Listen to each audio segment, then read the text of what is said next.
Alright guys, a couple of things that escaped my mind.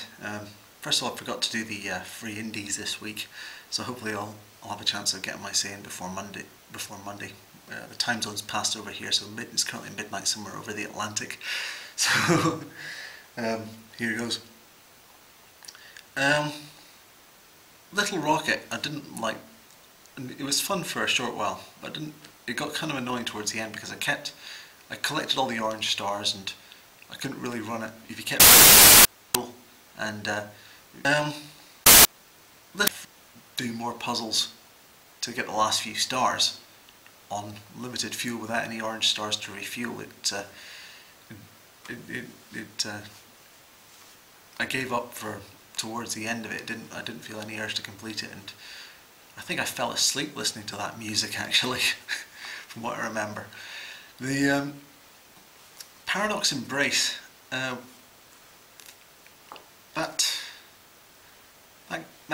game.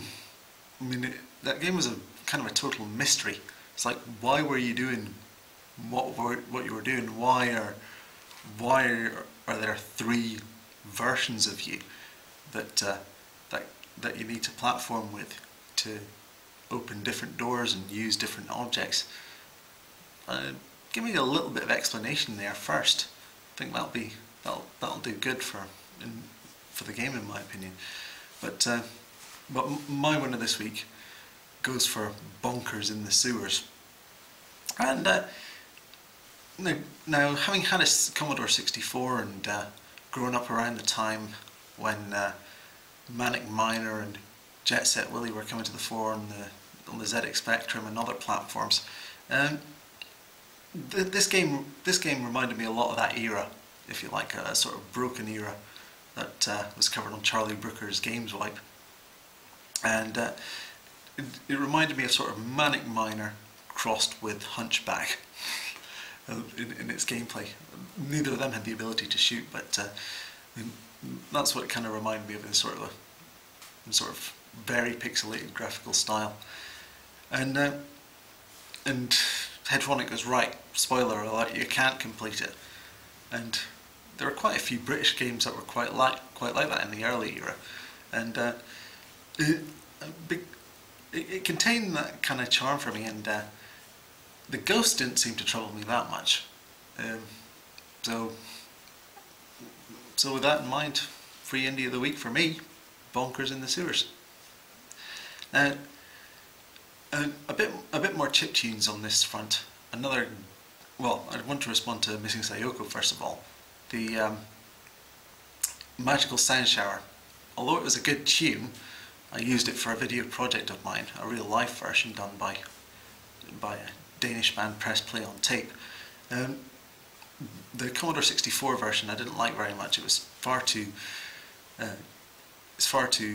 Euro dancey and cheesy for my liking.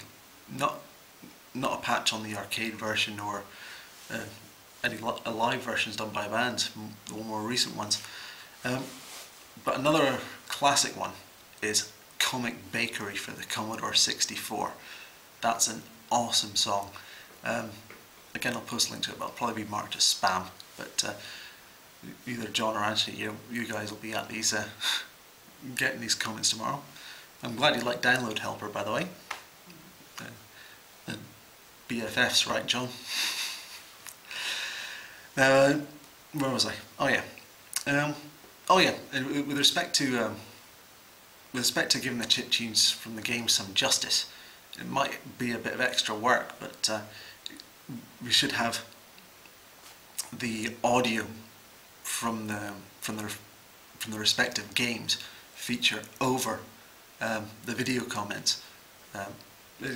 It's all good saying them, but if the viewers don't get to listen to them, then that's not the whole job, in my opinion. So that's something worth considering. Anyway, time to switch off this digital camera and upload to YouTube one more time.